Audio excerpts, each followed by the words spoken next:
اتنی طاقت ہے۔ اچھا پھر کیا کہا؟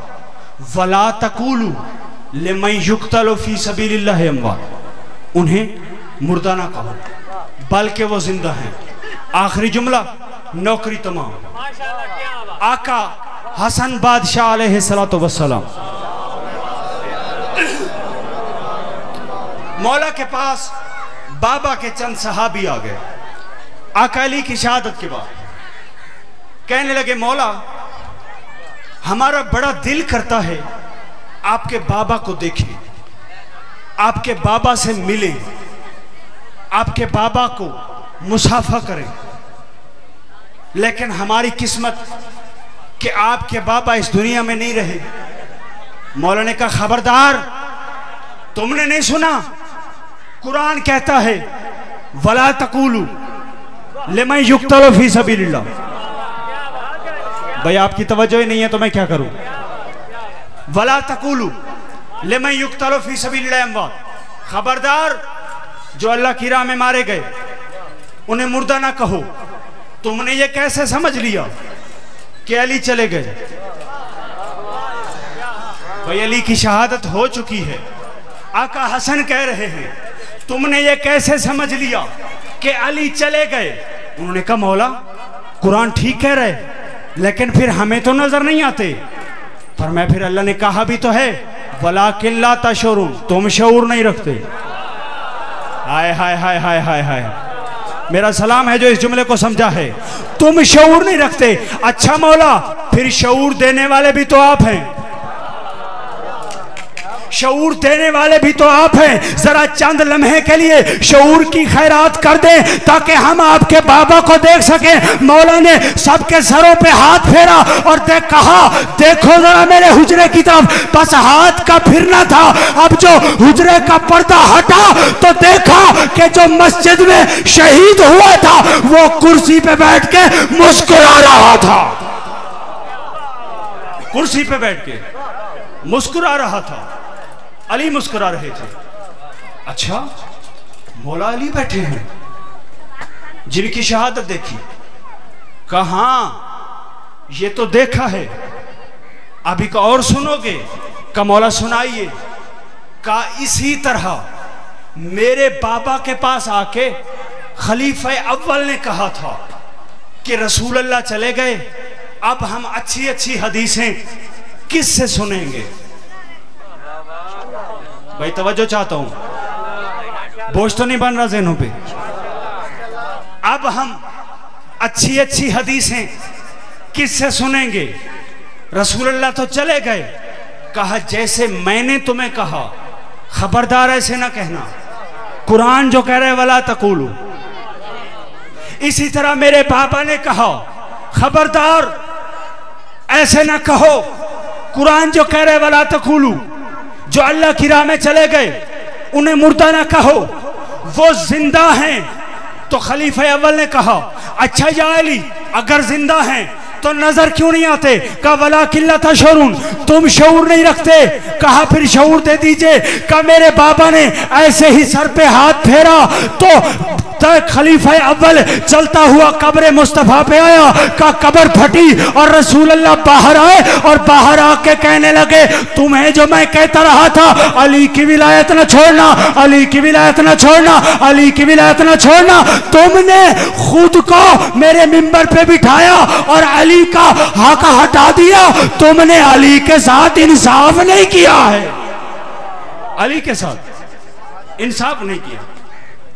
قرآن کہتا ہے وَلَا تَقُولُوا لِمَنْ يُقْتَلُ فِي سَبِيلِ اللَّهِ أَمْوَاتٌ، انہیں مردہ نہ کہو، بس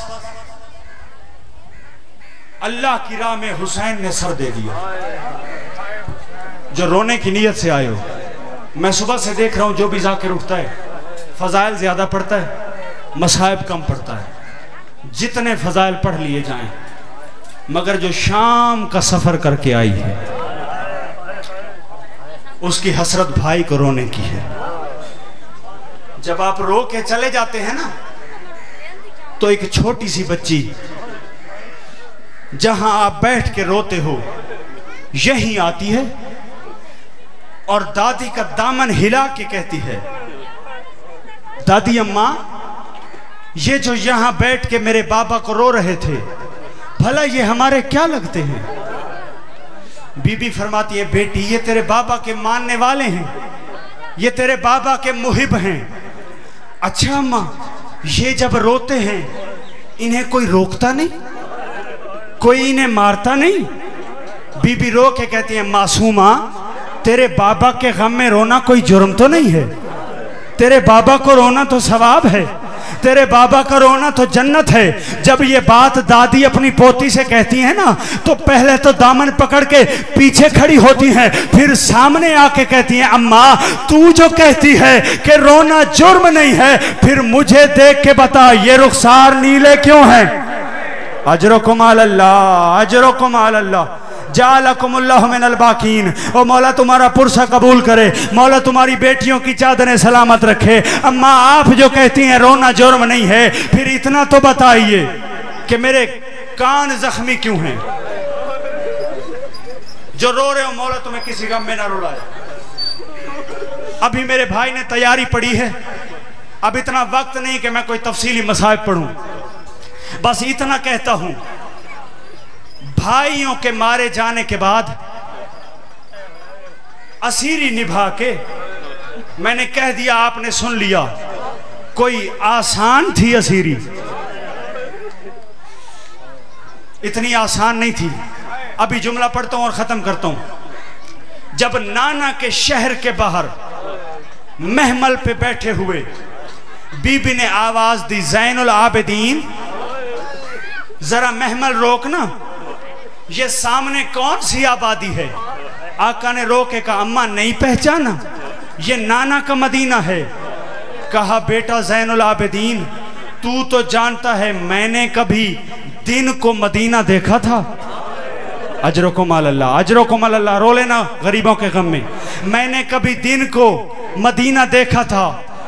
کہا اماں یہ وہی جگہ ہے جہاں جاتے وقت تیرے بیٹے نے آخری آذان کہی تھی۔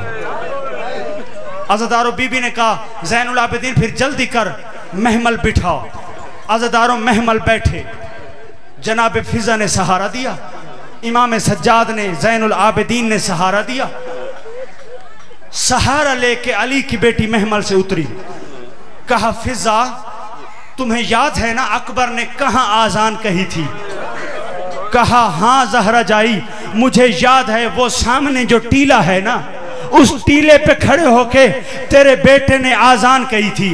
کہا پھر اگر ناراض نہ ہو اماں شام کے سفر سے اگر تھک نہیں گئی تو مجھے سہارا دے کے اسی جگہ پہ لے چل۔ عزادارو بڑی مشکل کے ساتھ علی کی بیٹی چلتی چلتی چلتی اسی جگہ پہ آ کے کھڑی ہو گئی۔ عزادارو اب جب جگہ پہ پہنچی ہے نا کہ فضا مجھے چھوڑ دو، فضا نے چھوڑ دیا۔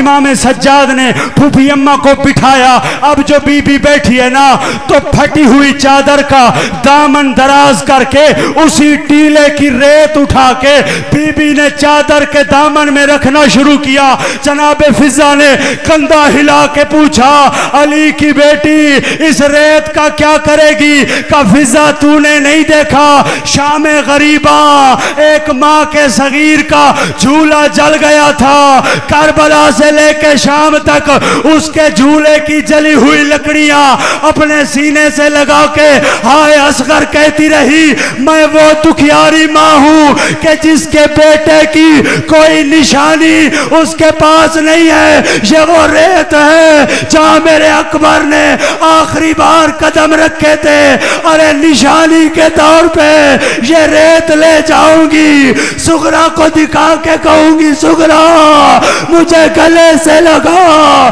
تیرا بھائی مارا گیا، ہائے کڑیل جوان مارا گیا، او سغرا میں پردیس میں لٹ گئی۔